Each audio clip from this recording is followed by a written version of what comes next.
오늘도 우리의 죄와 허물을 사랑과 용서로 덮으시는 살아계신 하나님께 사도신경으로 우리의 신앙을 고백하겠습니다. 나는 전능하신 아버지 하나님, 천지의 창조주를 믿습니다. 나는 그의 유일하신 아들, 우리 주 예수 그리스도를 믿습니다. 그는 성령으로 잉태되어 동정녀 마리아에게서 나시고 본디오 빌라도에게 고난을 받아 십자가에 못 박혀 죽으시고 장사된 지 사흘 만에 죽은 자 가운데서 다시 살아나셨으며 하늘에 오르시어 전능하신 아버지 하나님 우편에 앉아 계시다가 거기로부터 살아있는 자와 죽은 자를 심판하러 오십니다. 나는 성령을 믿으며 거룩한 공교회와 성도의 교제와 죄를 용서받는 것과 몸의 부활과 영생을 믿습니다. 아멘. 다 함께 찬송가 218장을 함께 찬양하도록 하겠습니다. 찬송가 218장입니다. 내 맘과 정성을 다하여서 주 너의 하나님을 사랑하라. 내 몸을 아끼고 사랑하듯 형제와 이웃을 사랑하라. 주께서 우리에게 명하시니 그 명령 따라서 살아가리. 널 미워 해치는 원수라도 언제나 너 그롭게 사랑하라. 널 핍박하는 자 위에서도 신실한 마음으로 복을 빌라. 주께서 우리에게 명하시니 그 명령 따라서 살아가리. 나 항상 주님을 멀리하고 형제를 사랑하지 못하였다. 이러한 죄인을 사랑하사 주께서 몸 버려 죽으셨다. 속죄의 큰 사랑 받은 이 몸 내 생명 다 바쳐 충성하리. 아멘.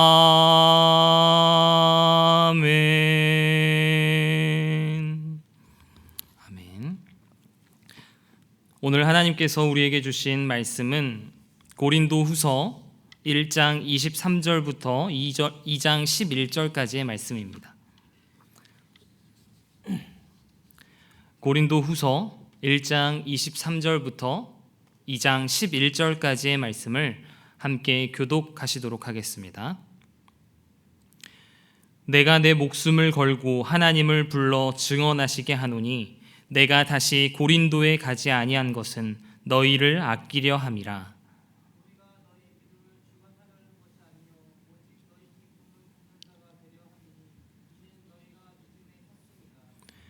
내가 다시는 너희에게 근심 중에 나아가지 아니하기로 스스로 결심하였노니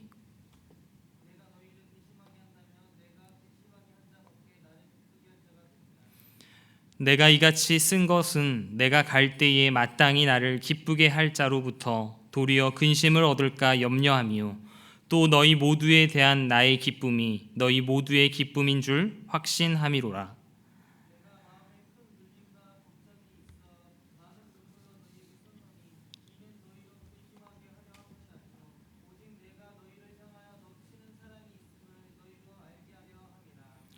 근심하게 한 자가 있었을지라도 나를 근심하게 한 것이 아니요 어느 정도 너희 모두를 근심하게 한 것이니 어느 정도라 함은 내가 너무 지나치게 말하지 아니하려 함이라.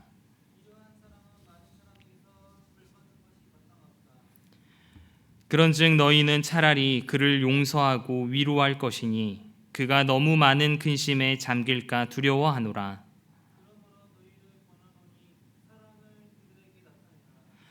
너희가 범사에 순종하는지 그 증거를 알고자 하여 내가 이것을 너희에게 썼노라.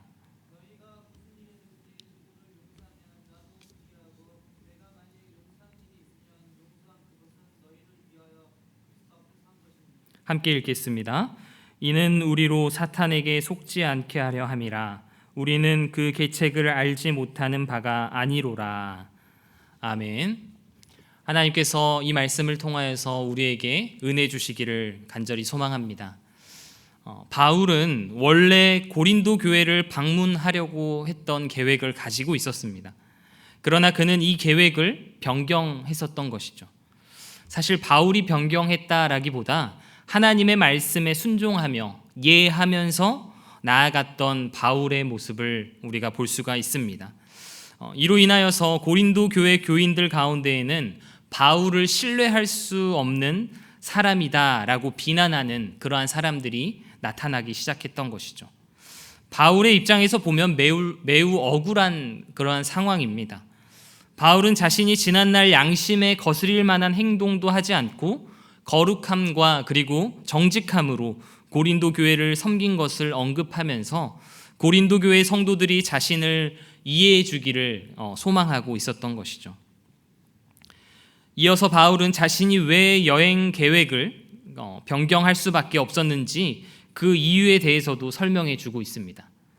오늘 본문 23절 말씀을 보면 바울은 자신이 고린도에 가지 않기로 한 것은 결코 바울 자신의 편의를 위해서가 아니라 고린도 교인들을 아끼는 그러한 마음에서였다라고 그렇게 고백하고 있습니다.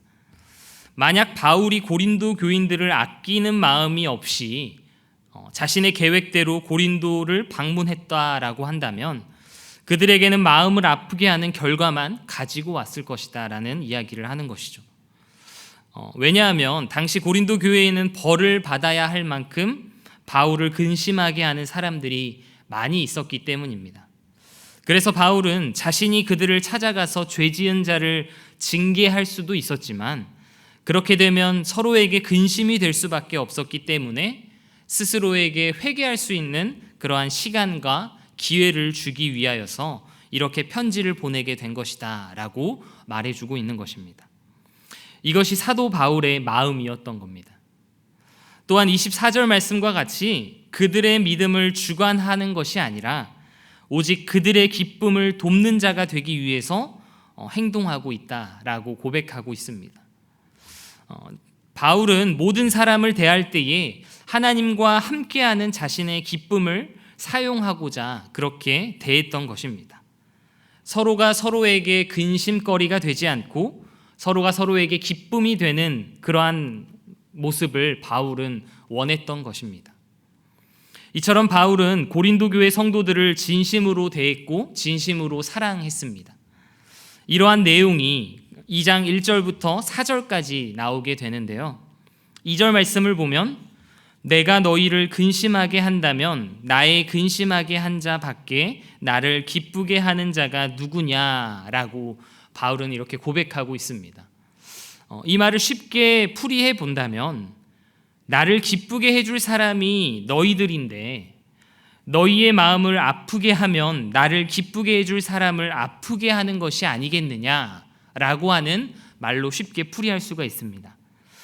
즉 바울이 계획대로 고린도를 방문한다고 하면 방문하여서 그들의 잘못을 책망한다라고 한다면 성도들에게는 큰 근심을 야기하게 되는 것입니다. 그래서 바울은 스스로 회개할 시간적 여유를 제공하고자 고린도에 직접 가는 대신에 눈물의 편지를 그들에게 보냈던 것입니다. 3절에서도 바울은 자신의 마음을 잘 나타내고 있는데요. 바울이 고린도를 방문해서 그들의 잘못에 대해서 책망할 때에 자기에게 기쁨을 주는 고린도 교인들이 도리어 근심을 얻을까 염려하는 모습을 보여주고 있습니다. 바울은 오직 서로에게 기쁨이 되는 그러한 관계를 원했던 것이죠. 그런데 바울의 염려는 잘못을 저지른 사람 때문에 자신에게 근심이 된 것만이 아니라 그 사람으로 말미암아서 고린도 교인들에게 서로가 근심거리가 된 것이었던 것이죠. 잘못을 저지른 사람은 다른 사람들로부터 벌을 받았습니다. 그러나 잘못한 사람을 용서하고 위로하지 않을 때에 그 사람은 더욱더 많은 근심에 휩싸이게 된다라는 것이죠. 바울은 이 점을 염려하고 또 용서하고 사랑을 나타낼 것을 권면하고 있습니다. 바울은 고린도 성도들로 인하여서 마음에 큰 눌림과 걱정이 있었습니다. 바울의 기쁨이요 자랑이어야 할 그 성도들이 바울을 대적하였고 또 거짓 교훈을 따라서 죄악으로 치닫고 있었기 때문입니다. 그래서 바울은 많은 눈물로 편지를 쓰게 되었던 것이죠. 바울은 성도들로 인하여서 자주 울기도 하고 눈물의 편지를 쓰기도 했습니다. 바울이 눈물의 편지를 써서 보낸 것은 처벌이 아니라 사랑을 목적으로 하는 것이었습니다. 성도들을 근심하게 하려고 쓴 것이 아니라 성도들을 향한 바울의 사랑을 눈물로 그렇게 표현하는 글이었다라는 것이죠. 바울은 죄를 범한 많은 그러한 사람들에게 벌을 받는 것이 마땅하다. 6절 말씀에 그렇게 이야기를 하고 있죠. 피해를 입은 성도들의 마음을 이해해주는 그러한 말입니다. 그러나 바울은 결국 죄를 범한 사람들을 용서하고 위로하라 라고 권면을 하고 있죠. 죄를 범한 사람이 벌을 받는 것이 마땅하다. 그런데 그렇게 죄를 범한 사람들 벌을 주고 또 책망하는 것에만 끝나는 것이 아니라 그들을 위로하고 사랑하라 라고 이야기를 하는 것이죠. 용서하는 것은 쉬운 일이 아니죠. 그런데 용서를 넘어서 위로하라 라고 말씀합니다. 뿐만 아니라 이제는 위로하는 차원을 넘어서서 사랑하라 라고 그렇게 이야기를 하고 있는 것이죠.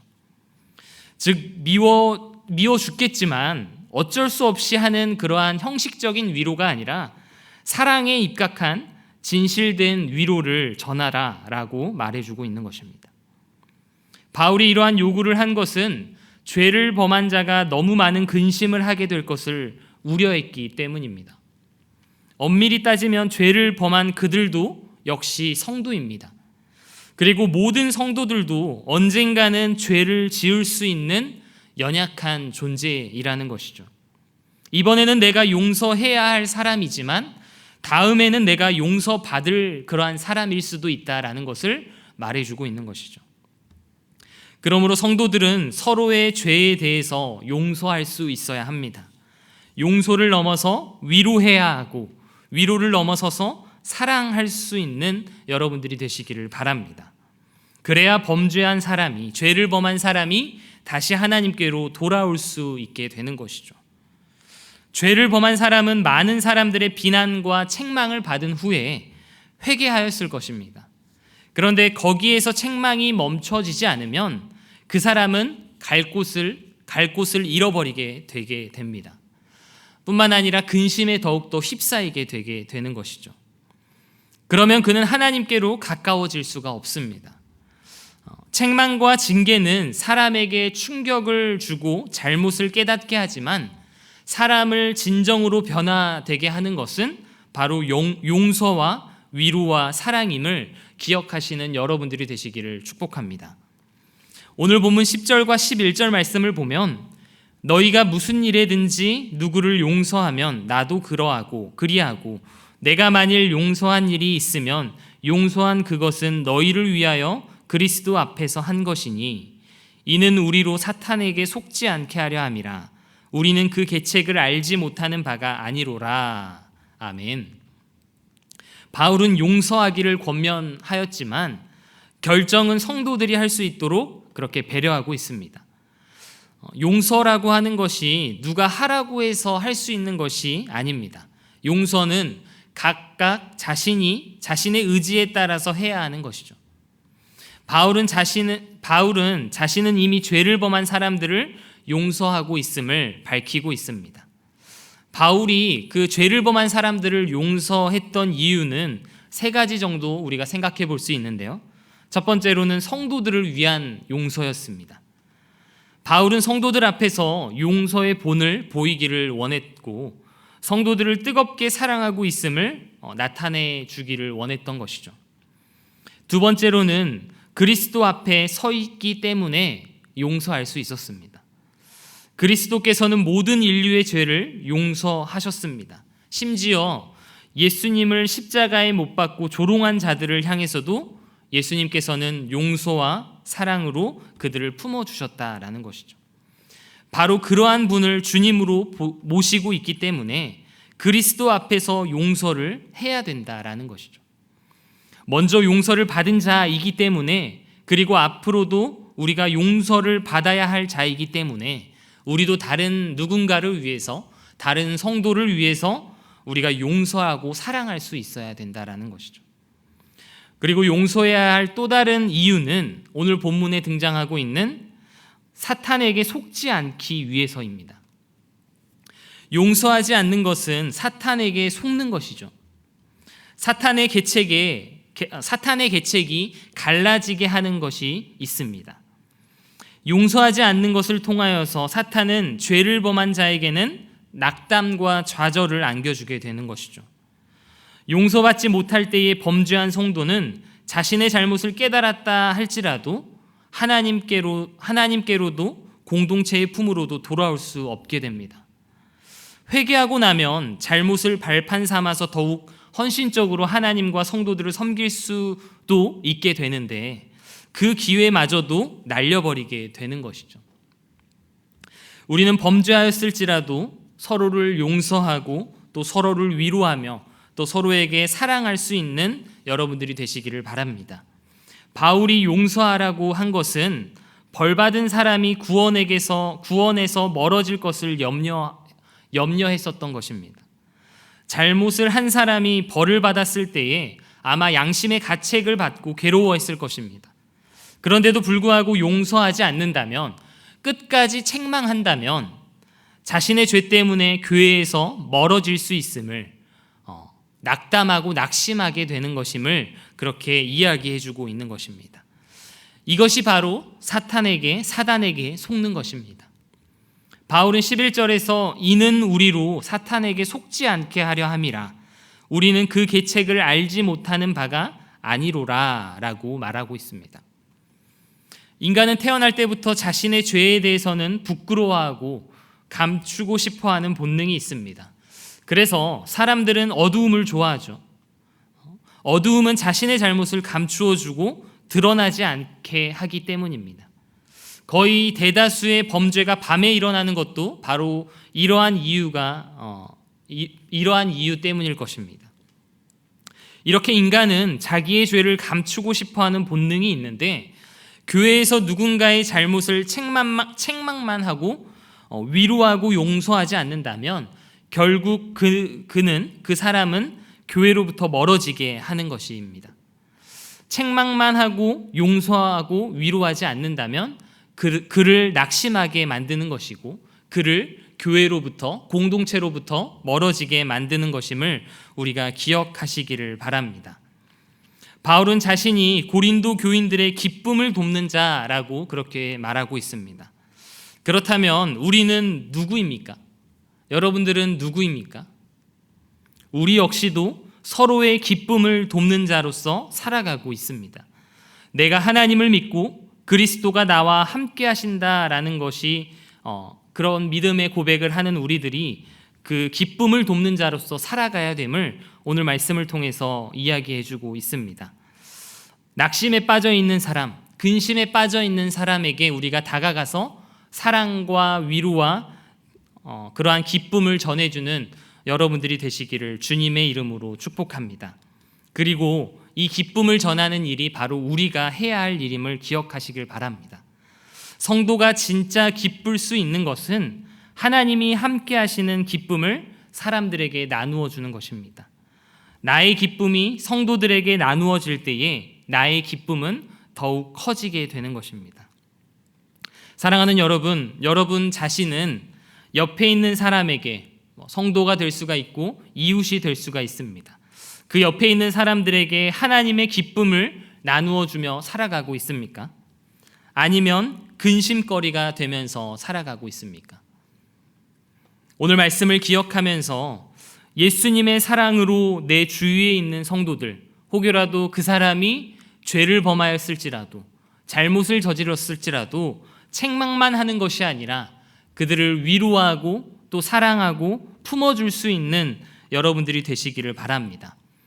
그들이 회개하며 다시금 주님의 전으로 돌아올 수 있도록 우리가 끝까지 그들을 품고 사랑하며 위로할 수 있어야 됨을 우리가 기억하시면서 오늘 이 하루도 용서와 위로와 사랑이 넘치는 귀하고 복된 하루가 되시기를 주님의 이름으로 축복합니다.